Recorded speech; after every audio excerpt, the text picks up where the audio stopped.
کہ وہ اس کی نشانیوں سے، وہ جو آسمان ہے اس کے اندر جو نشانیاں، اس سے اعراض کرتے ہیں۔ یہاں کیا غور طلب ہے؟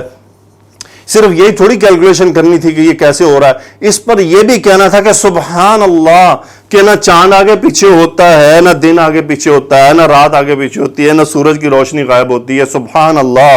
یہ کہنے کے بعد تو ایمان لانا تھا۔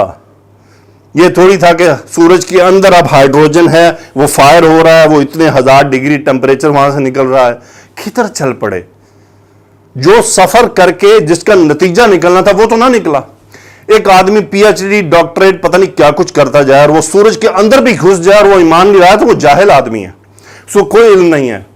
اس سے وہ زیادہ عقل مند ہے کہ جس کو سورج کے اندر کی کچھ معلوم نہیں ہے، لیکن وہ کہتا ہے اشہد ان لا الہ الا اللہ واشہد ان محمد عبدہ ورسولہ۔ یہ اس پی ایچ ڈی سے زیادہ سمجھدار آدمی ہے، ذہین آدمی ہے، زیرک آدمی ہے، کامیاب آدمی ہے، سکسیسفل پرسن ہے۔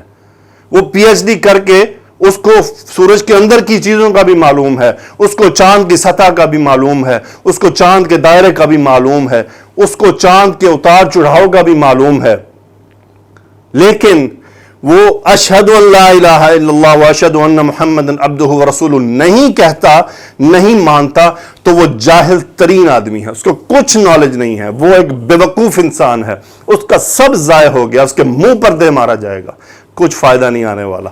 یہ ہیں وہ باتیں جن کی طرف غور کرنا تھا، لیکن ہماری یونیورسٹیز میں کچھ اور ہی سبق پڑھائے جا رہے ہیں۔ وَهُمْ عَنْ آيَاتِهَا مُعْرِضُونَ أَفَلَا يُؤْمِنُونَ، کیا وہ ایمان نہیں لاتے؟